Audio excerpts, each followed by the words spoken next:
What's up, Commander players? It's Battle Rage Bert back to showcase another deck in my personal collection. This time we're talking about Eshki Dragonclaw. But Bert, we already did a DeckTech on Eshki. You're partially right. We've done a DeckTech on Eshki Teamer's Roar from the pre-con, but I love this iteration just as much, so I had to put it together. I also want to thank Wizards of the Coast for making me an official MTG ambassador for the set of Tarkir Dragonstorm. This has given me the opportunity to evaluate and play these cards in a timely, in-depth fashion, and I'm stoked to bring you my findings. Let's get into the deck. Eshki Dragonclaw is a 4/4 human warrior that costs 1 generic, 1 green, 1 blue, and 1 red mana. Eshki has the following text: Vigilance, Trample, Ward 1. At the beginning of combat on your turn, if you've cast both a creature spell and a non-creature spell, draw a card and put 2/1 counters on Eshki Dragonclaw. Again, I'm an Abzan stan, but Teamer is making it real hard to focus right now. This card looks so fun to me. Jumping through hoops is one of my favorite things to do in Commander, and the hoop of finding the balance between creature and non-creature spells excites me to no end. I've taken somewhat of a Voltron-esque approach to Eshki here, so with that in mind, let's go over our gameplay loop. Our gameplay loop this time around is to ramp early into Eshki and cast both powerful creatures and non-creature spells to enable Eshki to deal tons of combat damage. I'm excited to get into this deck, so let's get into the cards to make the gameplay loop happen. Let's start with Ramp. Ramp is the backbone of this deck. We need to have mana to cast those important creatures and non-creature spells so that we can trigger Eshki at the beginning of combat. With that being said, here it's important to split our ramp between creatures and non-creatures. Our creature suite is as follows: Birds of Paradise, Delighted Halfling, Bloom Tender, and Fanatic Erroneous. Our non-creature suite entails Nature's Lore, Open the Way, 3 Visits, Skyshroud Claim, Soul Ring, and Arcane Signet. All powerful cards in their own respect, giving us the much needed mana to pull off our juggling act. Usually drawing ramp late in the game is somewhat inconvenient, as during late game, or even the mid game, we're looking to make more powerful and efficient plays. What I enjoy about this deck is it makes a combination of creature and non-creature spell into a pump spell and a card draw spell. A late game Soul Ring and a Bloom Tender is basically 3 mana, draw a card, and put 2 counters on Eshki, which is pretty sweet. With ramp settled, let's get into how Eshki is going to keep our hand full of threats and answers with some card draw. Our card draw options in Teamer are pretty vast. Having access to both green and blue gives us a plethora of options. Let's start with a new card, Winternight Stories. This card gives us 3 cards for 3 mana, which is pretty good rate, but we do have to discard 2 unless we discard a creature. Not only that, but it also has the Harmonize ability, so we can do this twice. Winternight Stories can help us remedy whatever problem we're having with our hand. And then speaking of sculpting our hand, Valakut Awakening holds the award for this. Putting unwanted or high mana cost cards on the bottom of our library, and then drawing that many +1 is a godsend. Other cards that allow us to draw cards are Up the Beanstalk, Sylvan Library, The Great Henge, Lore and Revealed, and Mr. Grimora. But we also have some card draw, card advantage in our creature suite as well, in the form of Polywog Prodigy, Enduring Curiosity, Crom, Violent Cacophony, Shaman of the Great Hunt, Dragon Hawk Fate's Tempest, Elder Gargaroth, and Bunny Paw Clearcutter. With these cards at our disposal, we'll have no problem drawing cards and keeping our hand full. That's it for card draw. Let's look at our removal/interaction. Our removal suite has some powerful cards at our disposal. Our counterspell package is going to be Stubborn Denial and Mana Drain, with Sinking the Stupor being like a counterspell light kind of thing. Contest of Claws is my favorite creature removal spell in the deck, and it has so much potential with the Discover effect.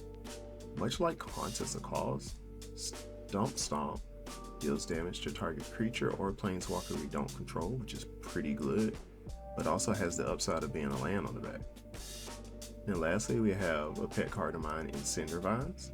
The damage it deals racks up pretty fast, and being able to pick a specific problem, artifact, or enchantment makes out for some feel-good plays, and sometimes our opponents might even play around it. So that's it for vegetables. It's time to get into my favorite section, the spice. These cards I love seeing during games, and I always feel like they're pulling their weight. So my first spice pick, or spice picks, I should say, I'll go to my extra combat suite of cards in this deck. Specifically, we're talking about Marok, Fury of Akun, Karlach, Fury of Avernus, and Seize the Day. These cards make for some interesting turns and interactions with Eshki. So long as we meet the requirement, we can trigger Eshki at the beginning of each additional combat. So each of these just send her to another level. Another card I love to see is going to be Titania's Command. It may cost 6, but you will be surprised at the amount of applications that it can have. Exiling graveyards and gaining life, searching for 2 land cards, making bodies, or putting 2 counters on our team all have their place in different stages in the game. And I love figuring out how to best use this card. Alright, so earlier I mentioned in the video that I went Voltrain S with this deck. So in this section of the spice is going to be dedicated to all the buffs that we can give to Eshki. Basilisk Collar, Dragonfire Blade, Lava Spur Boots, Shadow Spear, Swords of Fire and Ice, Feast and Famine, Hearth and Home, Bear Umbra, and even Combat Research all provide some wild buffs that make Eshki powerful. Alright, now it's time for Bert's Breakdown, where I go over some anecdotes, overperformers, potential underperformers, deck speed, and deck resilience. So, let's talk about it. Eshki Dragonclaw, easily becoming one of my favorite decks. It is getting to the point where I just grab it for most pods at this point. The only problem card in the deck is One Ring, which we'll talk about later in the bracket section of the video. But a lot of times people are just really enthused to see how I jump through hoops and how big my commander can get and how much damage she can deal. The speed of the deck, it wants a longer game because I have to attack a lot just in general. But attacking and buffing my creatures that I do have, because we're just playing some straight value creatures. Some overperformers right now. So Polywog Prodigy has been really good. Getting the Evolve to go off hasn't been that big of a deal. We have a lot of creatures that can trigger that. Eshki triggers that. A lot of our just do other thing cards trigger that. And really you're just trying to get it. I think 4 power is the sweet spot. Getting 3 spells or lower. It's just really sweet. And just catching those non-creature spells early is really good. So other overperformers, I love Bonnie Paw Clear Cutter. Getting at least 6/6 along with your 6/5 is just great. But then there's this attack trigger, which is just an attack trigger. We draw a card, then we may put a land card from our hand or the graveyard onto the battlefield. Just really good effect. I love to see Bonnie Paw drawn in my hand.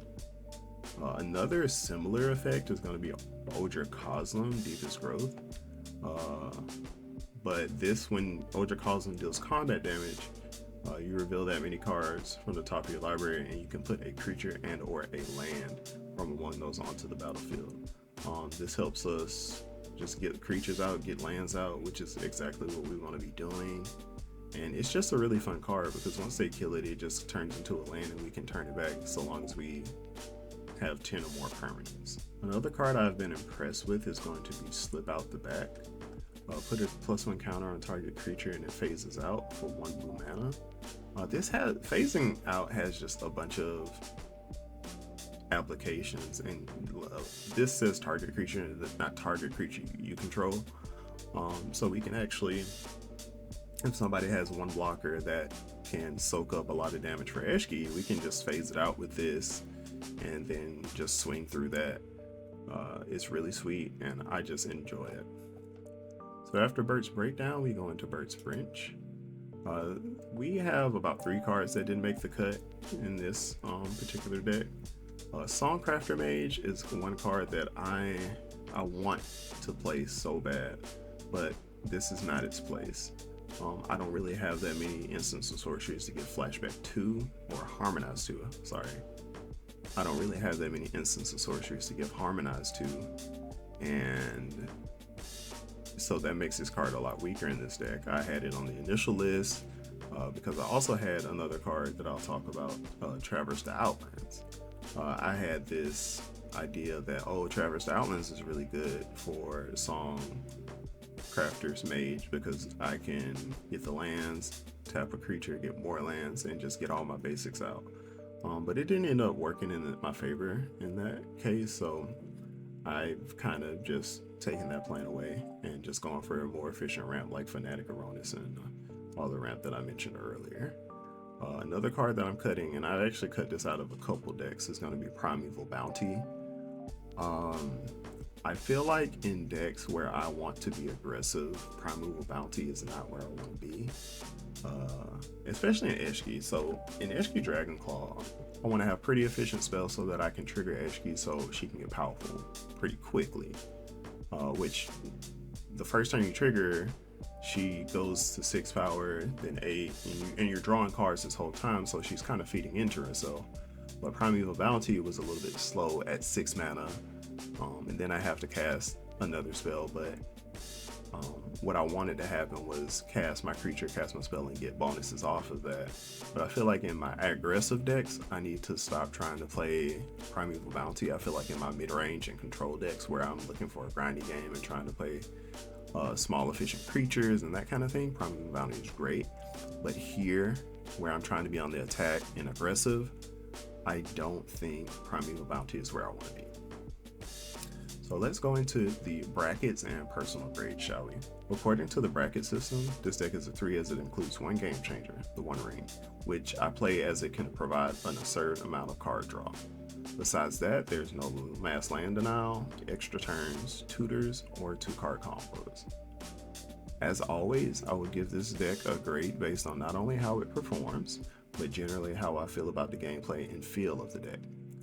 S means I love the deck and its gameplay loop, and I feel the cards have all solidified in their place.